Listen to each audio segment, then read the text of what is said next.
कभी सोचा है कि वो जो टूटता तारा दिखता है, एक छोटी सी चिंगारी, वो असल में हमारे प्लैनेट को बचाने वाली एक बहुत बड़ी, एक अदृश्य ढाल का कमाल है। आज हम इसी शक्तिशाली बल यानी वायुमंडलीय घर्षण के सारे राज खोलने वाले हैं।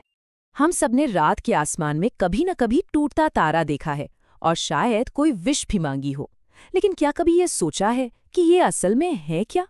ये तो बस जलते हुए पत्थर है जो पलक झपकते ही राख हो जाते हैं।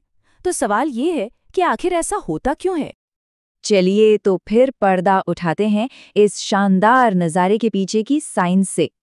इसका सीधा सा जवाब है, ये आग नहीं है, ये फ्रिक्शन है, घर्षण। सोचिए, जब कोई उल्कापिंड हमारे वायुमंडल में बहुत ही तेज रफ्तार से दाखिल होता है तो हवा के कणों से उसकी टक्कर होती है, और ये टक्कर इतनी जबरदस्त गर्मी पैदा करती है कि वो बेचारा खुद ही जल उठता है। तो यहाँ हो क्या रहा है? स्पीड सीधे सीधे हीट में बदल रही है। तो चलिए अब इस अदृश्य शक्ति को जरा ठीक से समझते हैं, इसे डिफाइन करते हैं। आखिर ये है क्या भला? तो देखिए, साइंटिफिक भाषा में कहें तो वायुमंडलीय घर्षण एक तरह का प्रतिरोधी बल है, अ रेजिस्टिव फोर्स। कल्पना कीजिए कि हवा के अनगिनत कणों का एक समुद्र है। जब कोई उल्का या स्पेसक्राफ्ट इस समुद्र से गुजरता है तो उसकी जो मोशन की एनर्जी है, जिसे हम काइनेटिक एनर्जी कहते हैं, वो सीधे सीधे हीट एनर्जी यानी तापीय ऊर्जा में बदल जाती है। और बस यही एनर्जी का बदलना है जो हमें उस शानदार चमक के रूप में दिखाई देता है। इसको और आसानी से समझने के लिए चलिए इसकी तुलना जमीन पर होने वाले फ्रिक्शन से करते हैं। देखिए, जमीन पर फ्रिक्शन दो सॉलिड चीजों के बीच होता है ना?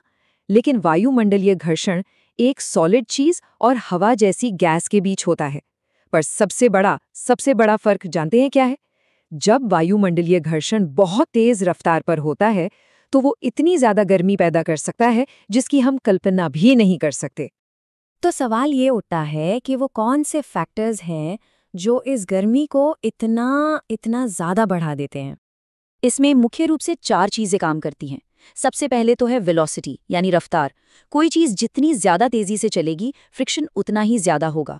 दूसरा है हवा का घनत्व, एयर डेंसिटी। पृथ्वी के पास की जो घनी हवा है वो बहुत ज्यादा प्रतिरोध पैदा करती है। तीसरा है चीज का आकार। सोचिए, एक चौड़ी सपाट चीज को एक नुकीली चीज के मुकाबले कहीं ज्यादा घर्षण झेलना पड़ेगा। और चौथा है ऑब्जेक्ट का साइज। जितना बड़ा एरिया हवा से टकराएगा, फ्रिक्शन भी उतना ही जबरदस्त होगा। अब समझते हैं कि ये घर्षण हमारे लिए एक दोधारी तलवार की तरह क्यों है। इसके फायदे भी हैं और नुकसान भी। एक तरफ तो ये हमारे प्लैनेट का एक इनविजिबल शील्ड है, एक सुरक्षा कवच। हर रोज न जाने कितना मलबा, कितने उल्कापिंड अंतरिक्ष से पृथ्वी की तरफ आते हैं, लेकिन ये घर्षण ये उन्हें जमीन तक पहुंचने से पहले ही आसमान में जलाकर राख कर देता है। ये चुपचाप बिना किसी शोर के पृथ्वी पर जीवन की रक्षा कर रहा है। लेकिन अब सिक्के का दूसरा पहलू देखिए। यही घर्षण हमारे एस्ट्रोनॉट्स के लिए एक बहुत बड़ा खतरा भी है। जब कोई स्पेसक्राफ्ट अंतरिक्ष से वापस वायुमंडल में दाखिल होता है तो यही घर्षण उसे एक जलती हुई भट्टी में बदल सकता है। इतनी गर्मी होती है कि वो किसी भी धातु को पिघला दे। तो यहाँ दोनों पहलू साफ साफ दिखते हैं।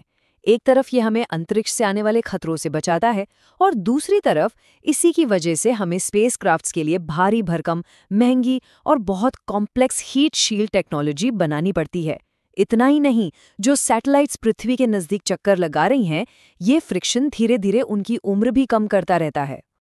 तो ये सब तो हो गई साइंस की बात, लेकिन ये इतना मायने क्यों रखता है, खासकर अगर यूपीएससी के नजरिए से देखें तो?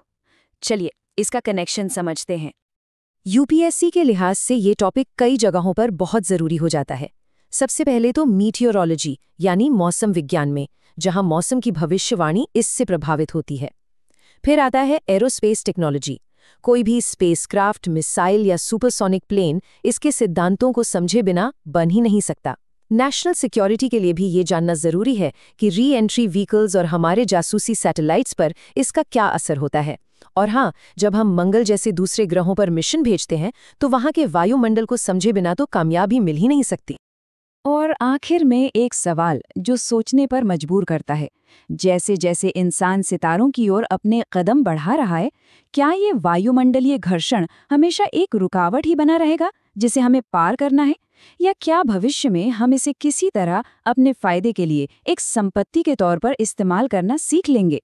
ये एक ऐसा सवाल है जिसका जवाब हमें भविष्य में ही मिलेगा।